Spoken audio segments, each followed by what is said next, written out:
Good morning. ഞാൻ കണ്ടില്ലേ, വാക്ക് പറഞ്ഞ വാക്കാണ്. നിങ്ങളുടെ അമ്പുക്കുട്ടീനെ പഴയ അമ്പുക്കുട്ടിയായിട്ട് കൊണ്ടുവരുന്നു പറഞ്ഞു, കറക്റ്റായിട്ട് കൊണ്ടുവന്നു. ഇന്നലത്തെ മിനിഞ്ഞാന്നത്തെ അല്ലെങ്കിൽ പിന്നെ ശനിയാഴ്ചത്തെ വീഡിയോ ഒക്കെ നിങ്ങൾ കണ്ടു നോക്കൂ. ഈ അമ്മുക്കുട്ടിയാണോ ഇതിൻ്റെ എക്സ്റേ എടുത്താണോ നിങ്ങൾ കണ്ടറിയാം. അപ്പോൾ ഇത്രത്തോളം ഞാൻ കൊണ്ടുവന്ന് നിർത്തണമെങ്കിൽ ഞാൻ എന്തായി ഉണ്ടാവും നിങ്ങളൊന്ന് ആലോചിച്ച് നോക്കൂ. ഞാൻ എന്തായി? തേമാനം വന്ന സോപ്പ് പോലെയായി. ആണോ അല്ലേ? കാലൊഴിയ കൈയൊഴിയ, കാലൊഴിയ കൈയൊഴിയ, തലയൊഴിയ. എൻ്റെ ഭഗവാനെ, അമ്മ ഇതന്നെ ചാൻസ് എന്ന് പറഞ്ഞിട്ട് എന്നെ ഇരിക്കാനും നിൽക്കാനും സമ്മതിച്ചില്ലെങ്കിലും നിങ്ങളുടെ അമ്മുക്കുട്ടിന് ഇത് പ്രസന്നതയായിട്ട് ഞാൻ പറഞ്ഞില്ലേ, താമര മെല്ലെ മെല്ലെ മെല്ലെ മെല്ലെ വിരിഞ്ഞ് കറക്റ്റ് ഇന്ന ദിവസം ഇന്ന 11 എത്തുന്ന പറഞ്ഞ് കറക്റ്റായോ? അപ്പോൾ ഒരു പേരിനൊക്കെ എന്നെ വിളിക്കാം, രഞ്ജിത്താനന്ദ സ്വാമിജി സുഖാണെന്നൊക്കെ ചോദിക്കാം അല്ലേ? ചോദിക്കണം. അപ്പോൾ ഇന്ന് ഉണ്ടാക്കുന്നത് എന്താ അറിയോ? ഇന്നലത്തെ സാമ്പാറുണ്ട്, തൈരുണ്ട്. അപ്പോ ഞങ്ങൾക്ക് രണ്ടുപേർക്കും രണ്ട് സ്രാവിന്റെ കഷ്ണം മാത്രം വറുക്കണം ജോലി. അപ്പൊ ഇവൻ എന്തായാലും ഒന്ന് ഉണ്ടാക്കി കൊടുക്കണ്ടേ. അപ്പൊ അവന് ഇത്തിരി ചിക്കൻ ഉണ്ടാക്കി കൊടുക്കാന്ന് വിചാരിച്ചു. അപ്പൊ ആ റെസിപ്പി ഞാൻ നിങ്ങൾക്ക് കൂടി കാണിക്കല്ലോ കേട്ടോ. അപ്പൊ ചിക്കന് ഇതെന്താ അറിയോ, നമ്മള് പച്ച മുളകില്ലേ, മുഴുവൻ മുളക്, അതൊന്ന് കുതിർത്തിയിട്ട് അതും കുറച്ച് ഉപ്പും മഞ്ഞളും കൂടി അരച്ചു. എന്നിട്ട് ഇതിൽ പുരട്ടി കുറച്ച് ചെറുനാരങ്ങ നീര്, ഇത്രേ ഉള്ളൂ. വേറെ വെളുത്തുള്ളി ഇഞ്ചി അങ്ങനെ ഒന്നുമില്ല കേട്ടോ. മുളകും മഞ്ഞളും ഉപ്പും പിന്നെ ചെറുനാരങ്ങ നീര് അത്രയും പുരട്ടിയിട്ട് ഞാനൊരു അരമണിക്കൂർ എന്തോ ഈ ഒരു സവോള, കുറച്ച് കറിവേപ്പില, കുറച്ച് മല്ലിയില, 2 പച്ചമുളക്, കുറച്ച് ഇഞ്ചി വെളുത്തുള്ളി അരിഞ്ഞത്. പിന്നെ അതേ മുളക് ഞാൻ പറഞ്ഞില്ലേ, ഏത് മുളക്? അരച്ച മുളകില്ലേ, അത് തന്നെയാണത്. ഇങ്ങനെ ഇങ്ങനെ അരച്ചിട്ട് തേച്ചതാണ്, വെറും മുളകാണ്. ഇത്ര വേണ്ടു. അപ്പൊ നമുക്ക് ഇതൊന്ന് ആദ്യം ഒന്ന് ഫ്രൈ ചെയ്ത്. ഈ മുളകിനെയാണോ പണ്ടൊക്കെ നിങ്ങൾ മുളകരച്ച് കണ്ടത്തേക്കും അല്ല വേണ്ട, ഇതായിരുന്നോ നിങ്ങൾ ഉദ്ദേശിച്ചത്? ഭാവികളായ അമ്മമാരെ ഇങ്ങനെയൊക്കെ പറയാൻ പാടും അന്നത്തെ കാലത്ത്. ഈ മുളകൊക്കെ തേച്ച ഇതിനെയാണല്ലേ മുളകരച്ചതേക്കും നമ്മളെ ഭീഷണിപ്പെടുത്തുന്നത്. ഞാൻ വിചാരിച്ചു അമ്മഞ്ഞ് പോയി ഒരു പച്ചമുളക് പൊട്ടിച്ചത് അരച്ച് എൻ്റെ കണ്ണിൽ തേക്കാൻ ഞാൻ എത്തേണ്ട അവിടെ എത്തിയിട്ടുണ്ടാവുന്നു. ഇത് അരച്ച് വെച്ചത് ഉണ്ടാവും എവിടെയെങ്കിലും അല്ലേ? അതെടുത്ത് തേക്കുന്നതാണ് പറഞ്ഞതെന്ന്. ഭാഗ്യത്തിന് തേച്ചില്ലല്ലോ. ഈ ഇങ്ങനെയുള്ള ചിന്തകളൊക്കെ അല്ല തേക്കാറ്റോ കിട്ടിയിട്ട് വേണ്ടേ? ആവും അമ്മ, ഇപ്പൊ എന്തും ആവും. കാരണം എന്താ പറയാ, അല്ല ഞാനൊരു കാര്യം പറയട്ടെ, ഇനി അമ്മയ്ക്ക് എന്തും ആവാം.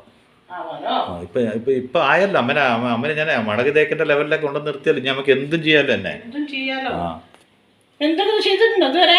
ചെയ്തിട്ടില്ല, പക്ഷെ ചെയ്യണമെന്നുണ്ട് തോന്നുന്നുണ്ട് അമ്മയ്ക്ക്. അപ്പൊ നമുക്കിതാ ചിക്കൻ ഒന്ന് സവാസായിട്ട് എന്നിട്ടാണ് ബാക്കി കറി. ഇതൊന്ന് വരഞ്ഞൊക്കെ പിടിച്ചിട്ടുണ്ട് ഞാൻ കേട്ടോ. കണ്ടോ വരയിട്ടുണ്ടോ? എന്തിനപ്പം അമ്മ ഇതിലൊക്കെ വരയിടാൻ നിന്നത്? വേറെ പണിയൊന്നും ഉണ്ടാവില്ല എന്നിട്ട്? ഇതാവട്ടെ. അല്ല എന്തിനാണ് ഇതിന് വരയിടാൻ നിന്നത് അമ്മ?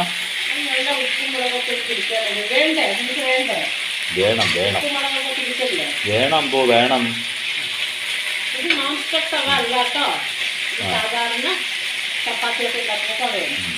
അപ്പൊ ഈ സോപ്പിന്റെ പരസ്യം കൊടുക്കുമ്പോ എന്താണ് സൗന്ദര്യത്തിന്റെ രഹസ്യം പറഞ്ഞാൽ ഇന്ന സോപ്പാണ് പറയും. എന്താണ് ആരോഗ്യത്തിന്റെ രഹസ്യം എന്ന് പറഞ്ഞാൽ ഇന്ന പ്രോട്ടീനാണെന്ന് പറയും.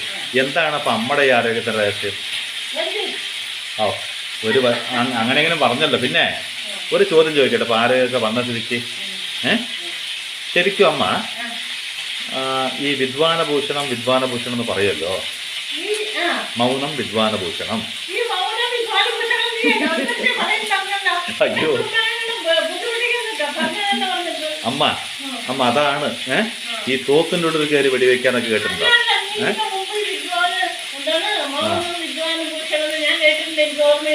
ഈ പ്രായത്തിൽ അമ്മ എത്ര വികൃതിയാണെങ്കിൽ ചെറുപ്പത്തിൽ എത്രത്തോളം ബുദ്ധിമുട്ടിച്ചിട്ടുണ്ടാവും എൻ്റെ അച്ചാച്ചനൊക്കെ. ഇവിടെ കേൾക്കൂ, ഞാൻ പറയണമെന്ന് കേൾക്കൂ. അതല്ല ഞാൻ പറയാൻ പോകുന്നൊന്ന് കേൾക്കൂ, എന്താണെന്നൊന്ന് കേൾക്കൂ, എന്നിട്ട് പറയൂ.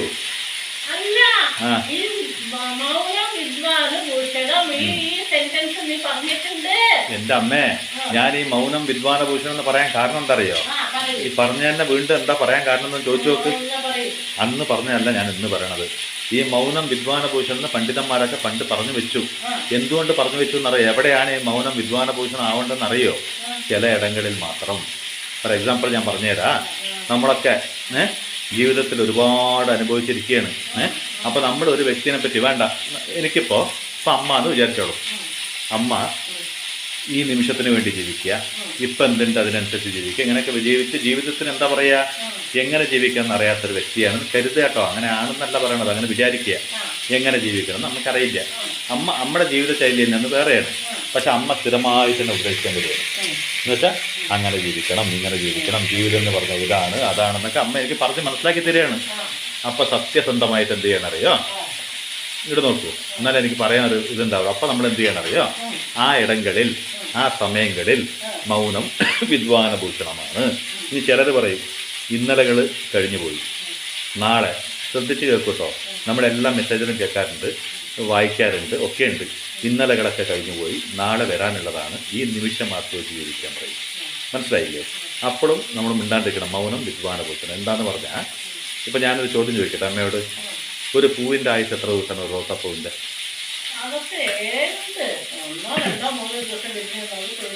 കൊഴിയോ? അത്രയേ ഉള്ളൂ. എന്തിനാണ് മനുഷ്യന് ഇത്ര നീണ്ട ആയുസ് കൊടുത്തത്? ചിന്തിച്ചിട്ടുണ്ടോ? ചിന്തിക്കൂ, എന്നെ പോലെ ചിന്തിക്കൂ. പെട്ടെന്ന് മുടിയൊക്കെ കൊഴിഞ്ഞ കഷണ്ടിയാവാം, ഒന്ന് ചിന്തിക്കൂ. ഞാൻ പറഞ്ഞു തരട്ടെ. ഇത്രയും നീണ്ട ആയുസ് മനുഷ്യനെ കൊടുത്തത് എന്തിനറിയോ? ഇന്നലകളിലും ഇന്നുകളിലും നാളെകളിലും നിന്റെ ജീവിതം നീ രചിച്ചു പോകാനാണ്. മനസ്സിലായില്ലേ?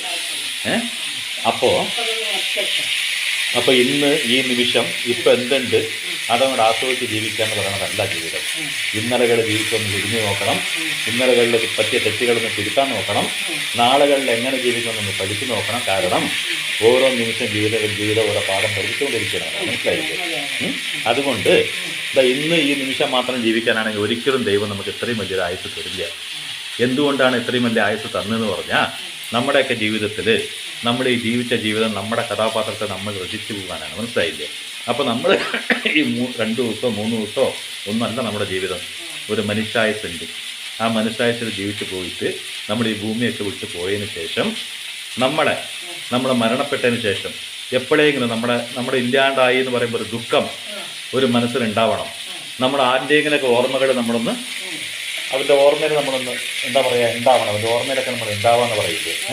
നമ്മൾ മരിച്ചതിന് ശേഷം നമ്മളെ ഓർക്കാന്ന് പറയില്ലേ? അതുപോലൊരു സന്ദർഭം നമ്മൾ ഈ ഭൂമിയെ നമുക്ക് ശേഷം ഉണ്ടാക്കി വെച്ച് പോയിട്ടുണ്ടെങ്കിൽ നമ്മുടെ ഓർത്ത് ദുഃഖം കൊണ്ട് അവൻ ഉണ്ടായിരുന്നെങ്കിൽ അല്ലെങ്കിൽ അവൾ ഉണ്ടായിരുന്നെങ്കിൽ എന്ന് ഒരു കാറ്റുകൊണ്ട് മാത്രമല്ല ഒരു വ്യക്തിനെ അളക്കുന്നത്. അവൻ്റെ വ്യക്തിത്വം കൊണ്ട്, അവൻ്റെ കാവൽ കൊണ്ട്, അവൻ്റെ സംരക്ഷണം കൊണ്ടും ഒക്കെ ഒരു വ്യക്തിനെ അളക്കാം. അവൻ എന്ന് പറയുന്നതിൻ്റെ ഉദ്ദേശം അവൻ മാത്രമല്ല, ഒരു മനുഷ്യൻ. മനസ്സിലായില്ലേ? അപ്പോൾ ഒരു മനുഷ്യൻ ഇന്ന് ഈ നിമിഷം ആസ്വദിച്ച് ജീവിക്കുന്നത് ജീവിതമല്ല.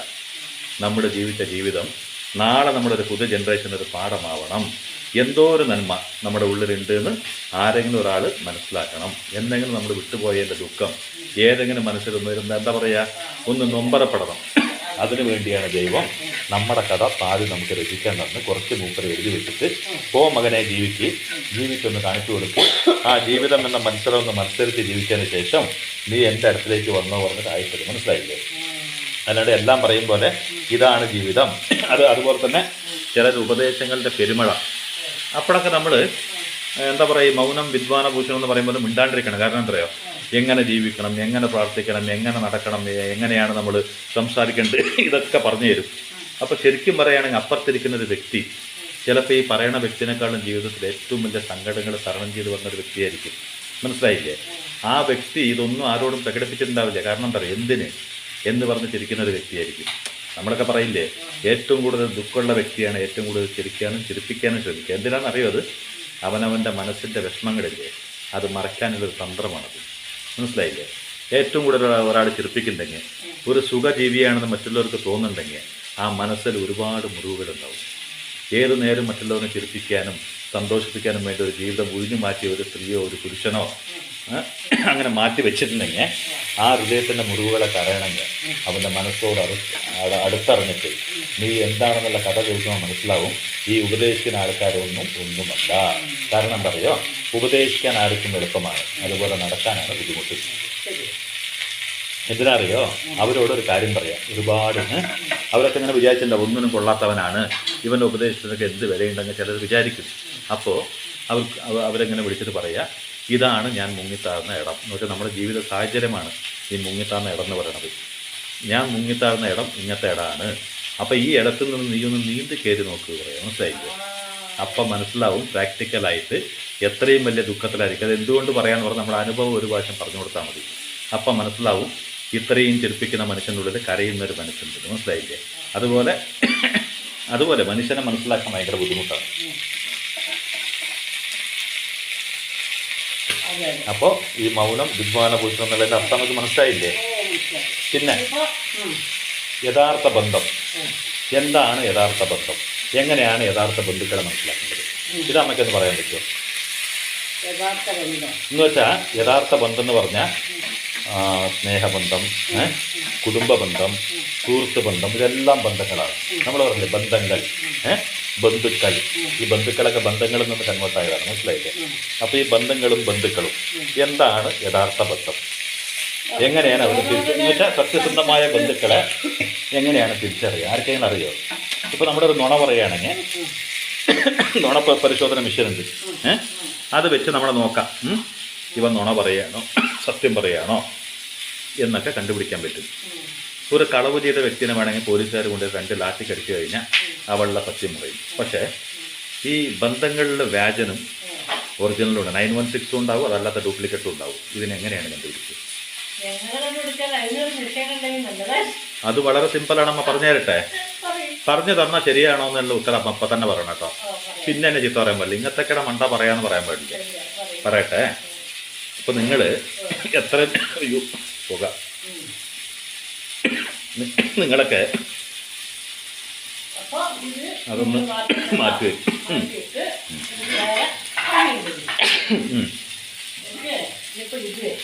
അപ്പോൾ നിങ്ങളുടെയൊക്കെ ജീവിതത്തിൽ ഏത് ബന്ധത്തിലായാലും, സുഹൃത്ത് ബന്ധത്തിലായാലും കുടുംബ ബന്ധത്തിലായാലും ഏത് ബന്ധത്തിലായാലും നിങ്ങൾ വഴക്കൂടാത്ത ഏതെങ്കിലും ബന്ധം ഉണ്ടാവും?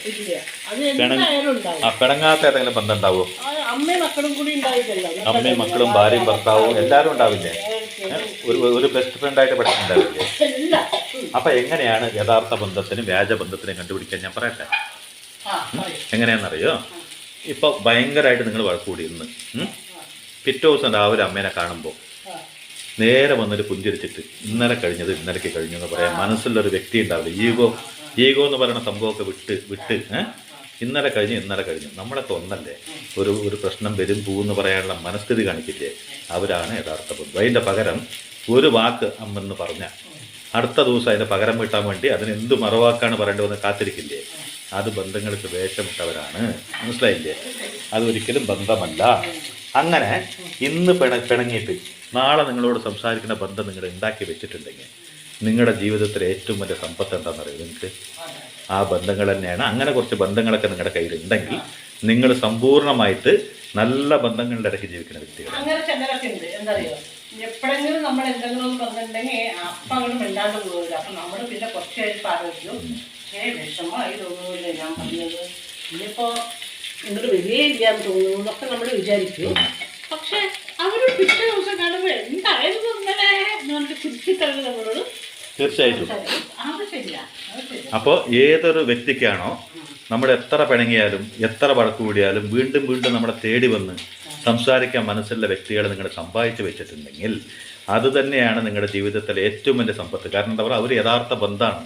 അല്ലാത്തവരൊക്കെ പിണങ്ങി മാസക്കണക്കിന് വർഷക്കണക്കിനൊക്കെ ഇരിക്കും. അതൊന്നും നിങ്ങൾ സമ്പാദിച്ചു വെച്ച ബന്ധങ്ങളെ അല്ല. അവർ ബന്ധങ്ങളുടെ വേഷത്ത് വന്നാൽ നിങ്ങൾ അസൂയപ്പെടുന്നത് നിങ്ങളുടെ ശത്രുക്കളാണ്. മനസ്സിലായി?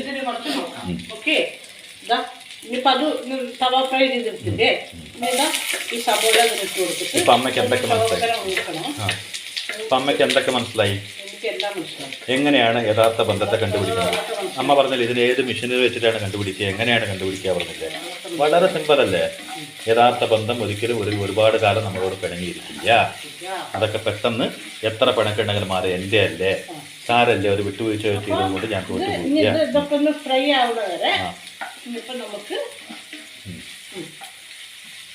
അപ്പോൾ അതാണ് യഥാർത്ഥ ബന്ധം കണ്ടുപിടിക്കുന്നത്. മനസ്സിലായില്ലേ? അങ്ങനെ മനസ്സിലായോ?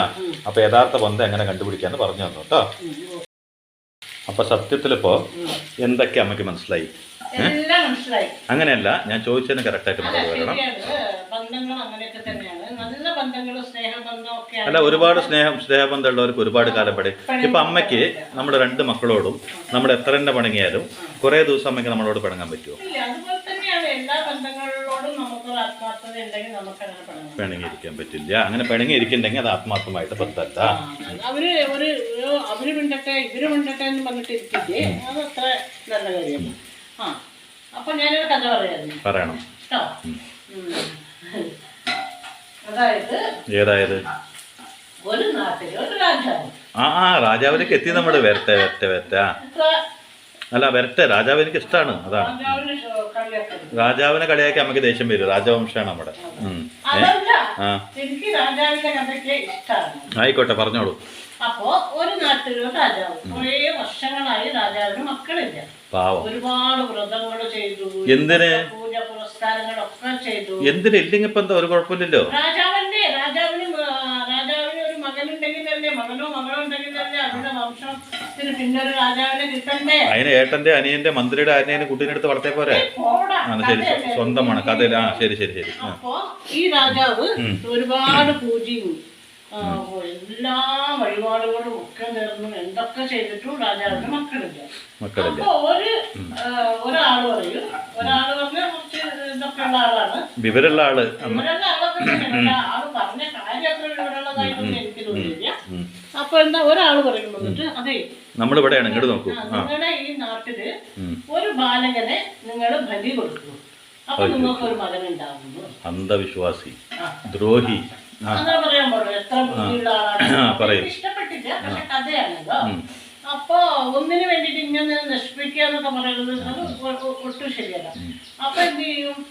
രാജാവ് വിചാരിക്കോ, ഇങ്ങനെ എനിക്കൊരു എന്റെ രാജ്യത്തിനൊരു ഉത്തരാധികാരി വേണമല്ലോ. അപ്പൊ ഇനിയിപ്പോ ഇതല്ലാണ്ട് എനിക്ക് വേറെ വഴി ഇല്ലാന്ന് വിചാരിച്ചിട്ട് രാജാവ് സമ്മതിക്കും. എന്നിട്ട് വിളംബരം ചെയ്യും. എത്രയോ സ്വത്തോ പണമോ ഒക്കെ കൊടുക്കാം. ഏതെങ്കിലും ഒരു കുട്ടീനെ നിർബന്ധമായിട്ട് കൊണ്ടുവരല്ല, അവരുടെ താല്പര്യപ്രകാരം അങ്ങനെ ബലി കൊടുക്കാൻ കൊണ്ടുവന്നു. അപ്പൊ ഒരു കുടുംബത്തിൽ കുറേ മക്കളുണ്ട്. അപ്പൊ അതിനൊരു ഇളയ കുട്ടി, ആ കുട്ടീനെ ആ വീട്ടിൽ എന്ത് ചെയ്യും? എന്നാ പിന്നെ നമ്മുടെ മകനെ ബലി കൊടുക്കാം, നമ്മുടെ മറ്റുള്ള കുട്ടികളൊക്കെ സുഖമായി ജീവിക്കുമല്ലോ, സ്വത്ത് മുതലൊക്കെ കിട്ടുമെന്നു പറഞ്ഞ് ആ കുട്ടിയുടെ അച്ഛൻ ആ വീട്ടിലെ മുഖ്യ അച്ഛനാണല്ലോ. അപ്പൊ അച്ഛൻ എന്ത് ചെയ്യും? ആ കുട്ടിയെ കൊണ്ടുവരും. അപ്പൊ അവിടെ കൊണ്ടുവന്നു രാജാവിന്റെ മുമ്പിൽ നിർത്തി. അപ്പൊ രാജാവ് ഇഞ്ചി വെളുത്തുള്ളി ഇട്ടു, കറിവേപ്പില ഇട്ടു. ഇനി നമുക്ക് ഈ മുളക് ഇത്തിരി ഇട്ടു ആവശ്യം. എന്താ പറഞ്ഞാൽ അതിന് നമ്മൾ മുളക് പറ്റിയിട്ടുണ്ടല്ലോ. അപ്പൊ പിന്നെ അതിന് പുറത്താണോ പറ്റുക? നീ എന്താണ് നീ ഇത് പഠിപ്പിക്കുക? അല്ല, ഞാനിത് രണ്ടും പറയാറുണ്ട്, ഏതാണ് ശരിയെന്ന് ആലോചിച്ചാ. അപ്പൊ പറയും. അപ്പൊ അങ്ങനെ ചെയ്യും. അപ്പൊ രാജാവിന്റെ മുമ്പിൽ കൊണ്ടുവന്ന് നിർത്തും. രാജാവ് ഈ കുട്ടീനെ നോക്കും. നല്ല ലക്ഷണം മൊത്തം കുട്ടി. ഈ ബലി കൊടുക്കാൻ ലക്ഷണമൊക്കെ നോക്കണോ? തിന്നാനൊന്നുമല്ലല്ലോ, ബലി കൊടുക്കാനല്ലേ. നോക്കുമ്പോ അത് നോക്കുമല്ലോ. ഭാവികള് കൊല്ലുമ്പോഴും ലക്ഷണമാണ്. മൊത്തം കുട്ടിയാണ്. ഒരു ഉള്ളു ഉപ്പിട്ട് കൊടുക്കാം. ഈ മസാല രാജാവിനും കൊല്ലണം, ആ കുട്ടീനെ കൊടുത്ത അച്ഛനും കൊല്ലണം. അപ്പൊ അല്ല, അത് ശരിയാണ്. എത്ര മക്കളുണ്ടെങ്കിലും അവരുടെ മക്കളെങ്ങനെ അത് നമുക്ക് പിന്നെ കൊല്ലാം. ഇപ്പൊ കൊടുത്തു, രാജാവിന് കൊടുത്തു. അങ്ങനെ രാജാവ് ഈ കുട്ടിയെ നോക്കും. നല്ല കുട്ടിയല്ലേ. അപ്പൊ രാജാവിന്റെ ഒരു മനസ്സിന് രാജാവ് ചോദിക്കും, മോനെ നിന്നെ ബലി കൊടുക്കാൻ പോവാണ്, നിന്റെ എന്തെങ്കിലും നിനക്കൊരു ആഗ്രഹം ഉണ്ടെങ്കിൽ പറയുന്നു. നല്ല രാജാവ്. അപ്പൊ അമ്മ ആലോചിച്ച് നോക്ക്. അമ്മ എന്നോട് പറയാണ്, മോനെ നിന്നിപ്പോ ഞാൻ കൊല്ലാൻ പോവാണ്, നിനക്ക് എന്തെങ്കിലും ആഗ്രഹം ഉണ്ടെങ്കിൽ പറയുമോ? ഞാൻ വല്ലതും പറയോ?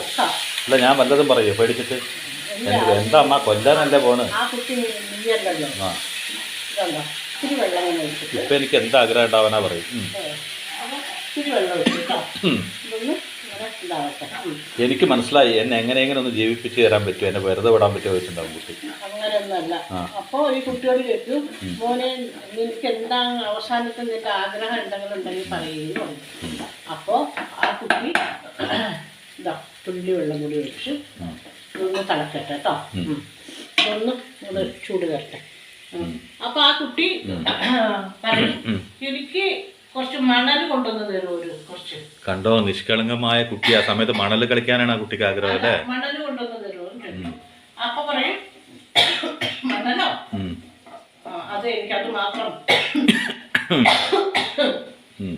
എനിക്കത് മാത്രം മതി എന്ന് പറയും. അപ്പൊ രാജാവ് കുറച്ച് മണല് കൊണ്ടിരിക്കും. ആ മണല് ഒരു ഇതിൽ കൊണ്ടുവന്നിട്ട് അവിടെ കൊട്ടാൻ പറയും. ആ കുട്ടിയെ അവിടെ പൊട്ടിക്കും. എന്നിട്ട് ആ കുട്ടി എന്ത് ചെയ്യും, ആ മണലും കൊണ്ടൊരു വീടുണ്ടാക്കും. ആ വീടുണ്ടാക്കിയിട്ട് നന്നായി അതിനെങ്ങനെ നോക്കും. നോക്കിയിട്ട് അതിനെ തട്ടിക്കളയും. ഒരു വീട് നിർമ്മിച്ചത് മണൽ കൊണ്ട്. എന്നിട്ട് അതിനെ നന്നായിട്ടൊന്ന് നോക്കിയിട്ട് തട്ടിക്കളയും. അങ്ങനെ രണ്ടാമത്തെ ഒരു വീടുണ്ടാക്കി, അതിനെ ഇതേപോലെ നോക്കി തട്ടിക്കളയും. മൂന്നാമത്തതും തട്ടിക്കളയും. നാലാമത്തെ വീട് വന്നിട്ട് കയ്യും തൊഴുന്ന ആ കുട്ടി ഒരു ഒറ്റ ഇരിപ്പാണ്. അപ്പൊ രാജാവിന് പേടി.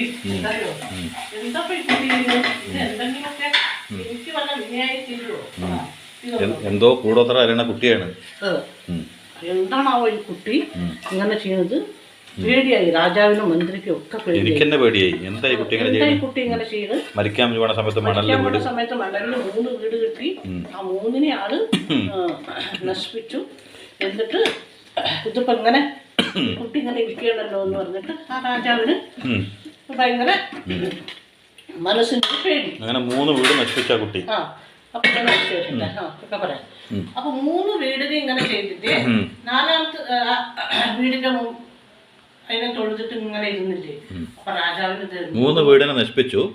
നാലാമത്തെ വീടിനെ മുമ്പില് നശിപ്പിക്കാതെ ആ വീടിന്റെ മുമ്പിൽ കയ്യും തൊഴുത് കുട്ടിയിരുന്നു കണ്ണു അടച്ചു.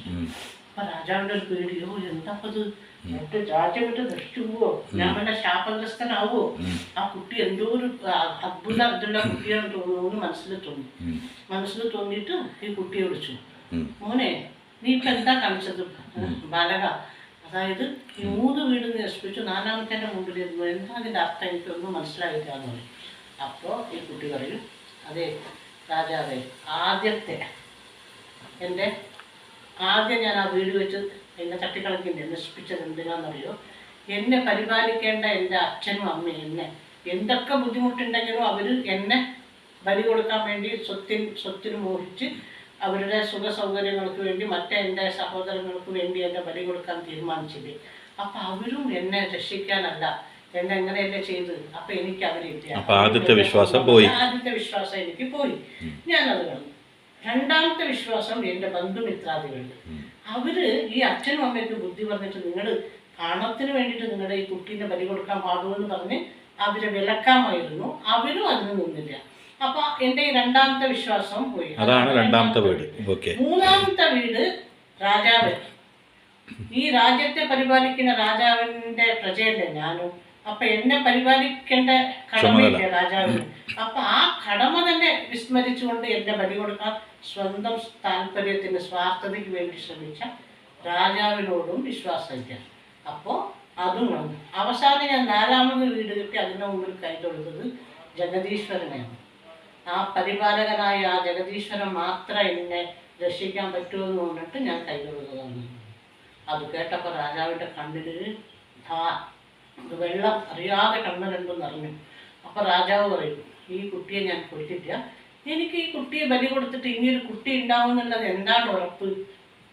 അപ്പോൾ ഈ കുട്ടിയുടെ ജീവൻ ഞാൻ വെറുതെ ബലി കൊടുക്കണ്ടേ? അതിന് പകരം ഞാൻ ഈ കുട്ടിയെ ദത്തെടുത്തിട്ട് എൻ്റെ മകനായി വളർത്തി ഈ രാജ്യത്തിൻ്റെ ഉത്തരാധികാരിയാക്കുന്നു. അപ്പോൾ എന്താന്ന് പറഞ്ഞാൽ, നമ്മൾ ഭഗവാനിൽ വിശ്വാസം അർപ്പിച്ചു കഴിഞ്ഞാൽ ഒരിക്കലും ആ ഭഗവാൻ നമ്മളെ കൈവിടില്ല. ആര് നമ്മളെ കൈവിട്ടാലും നമ്മൾ വിശ്വസിച്ചിരിക്കുന്ന നമ്മുടെ ആ ജഗത് പരിപാലിക്കുന്ന ആ ഭഗവാനില്ലേ, ആ ഭഗവാനിൽ പൂർണ്ണ നമ്മൾ വിശ്വസിച്ചു കഴിഞ്ഞാൽ ഒരിക്കലും നമ്മളെ കൈവിടില്ല എന്നുള്ളതിന് തെളിവാണത്. ആ മരണസമയത്ത് പോലും ആ കുട്ടിക്ക് ആ ഒരു വിശ്വാസം ഉണ്ടായിരുന്നു. അപ്പൊ ആ കുട്ടി ആ വഴി ദൈവവിശ്വാസം ഒരിക്കലും കൈവിടില്ല. ഇതിൽ വേറൊരു അർത്ഥം കൂടി അതറിയോ അമ്മയ്ക്ക്? എന്താ അറിയോ? ഇപ്പൊ നമ്മളൊക്കെ ജീവിക്കല്ലേ, കുറെ കാലം കഴിയുമ്പോൾ നമ്മുടെ അച്ഛനും അമ്മയൊന്നും നമ്മുടെ ഒപ്പം ഉണ്ടാവില്ല. അവരൊക്കെ പോയിണ്ടാവും. അത് ആദ്യത്തെ വീട്, അത് പോയി, അതൊരു സ്വപ്നമാണ്, മാഞ്ഞു പോയി. അത് കഴിഞ്ഞ് കൂടപ്പുറപ്പുകൾ, അത് എത്ര കാലം തന്നെ ഉണ്ടാവും ഒരുമിച്ച്. കുറച്ച് കാലം കഴിയുമ്പോഴേക്കും അവർക്കൊക്കെ അങ്ങോട്ട് ഇങ്ങോട്ട് വെറുപ്പും ശത്രുതയൊക്കെ ആവും. അത് താനേ പോവും. പിന്നെ ബന്ധുക്കൾ, അത് എപ്പോൾ ഉണ്ടാവും? പിന്നെ നമ്മുടെ ഇന്നത്തെ സർക്കാർ ഉണ്ടാവുമോ? ഇല്ല. അപ്പോൾ അവസാനം ആരാ ഉണ്ടാവുക? നമ്മൾ മരിച്ചിട്ട് നമ്മുടെ ആത്മാവിനെ അടക്കം സ്വീകരിക്കാൻ ലോകത്ത് എന്താ ഉണ്ടാവുക? ഒരേ ഒരു ശക്തി. ആ ശക്തിക്ക് പേരാണ് ജഗദീശ്വരൻ, അല്ലേ? അതിനെ മാത്രം ഒരിക്കലും മറക്കാതിരിക്കുക, കൈവിടാതിരിക്കുക. ആ വിശ്വാസം എന്ന് നിങ്ങളുടെ ഉള്ളിലുണ്ടെങ്കിൽ ഈ ലോകം മുഴുവൻ നിങ്ങൾ തിരസ്കരിച്ചാലും ആ ശക്തി നിങ്ങൾ ഉപേക്ഷിക്കില്ല എന്നാണ് ഈ കഥയുടെ തത്വം, അല്ലേ? അപ്പോൾ അവസാനം ഈ പച്ചമുളക് ഇട്ട് കൊടുക്കുക, ഈ മല്ലിയില ഇട്ട് കൊടുക്കുക. കണ്ടോ? ഇഷ്ടപ്പെട്ടോ? എനിക്ക് പിന്നെ ഇത് എങ്ങനെ വെച്ചാലും ഇഷ്ടപ്പെടും നമുക്ക് അറിഞ്ഞിട്ടാണ് ഈ ചോദ്യമൊക്കെ എന്തായാലും ഇത് നമുക്കിട്ടൊരു താങ്ങാണോ എന്ന് എനിക്കൊരു സംശയം. അതല്ല, ഇങ്ങനെ വെച്ചത് ഇഷ്ടപ്പെട്ടോ? വെച്ചത് ഇഷ്ടപ്പെട്ടു, വെച്ചത് ഇഷ്ടപ്പെട്ടു. ഇത്രയേ ഉള്ളൂ. ഓക്കെ കേട്ടോ. ഇതൊരു എന്താ പറയാ ഇതിന്? എന്താ പറയാ? ഇതിന് കർണാടകത്തിൽ പറയാ ചിക്കൻ മസാല റോസ്റ്റ്. ഇങ്ങനെ ചിക്കൻ മസാല റോസ്റ്റ്. നമ്മുടെ എവിടെയും ചിക്കൻ മസാല റോസ്റ്റ് തന്നെ പറയാ. അല്ല, ചിക്കൻ മസാല ദോശ എന്നൊന്നും ആരും പറയില്ല. മസാല ദോശയല്ല, മസാല റോസ്റ്റ്. കണ്ടോ? ആയിട്ടോ. ഓക്കെ. അപ്പൊ ഈ ചിക്കൻ കഴിക്കാൻ വരുന്നോ? അതെ, ഇന്നത്തെ സാമ്പാറാണ് കേട്ടോ. പിന്നെ ഞാൻ സ്രാവ് മീനും പച്ചമുളകൊക്കെ കൂടി വറുക്കുന്നുണ്ട്, അച്ചാറുണ്ട്, പപ്പടമുണ്ട്, നല്ല തൈരുണ്ട്. ഇത് ഈ വങ്ങനടാണ് ഇവരുള്ളതാണ്. പക്ഷെ നിങ്ങളൊരു 4 ഓരോ ചോദിച്ചിട്ട് നിങ്ങൾക്ക് തരാട്ടോ. എന്താ മുഖം? അയ്യോ, അങ്ങനൊന്നുമില്ല, അങ്ങനെ പറയരുത്. അപ്പൊ ഇതൊക്കെ കൂട്ടി കഴിക്കാൻ വരുന്നോ?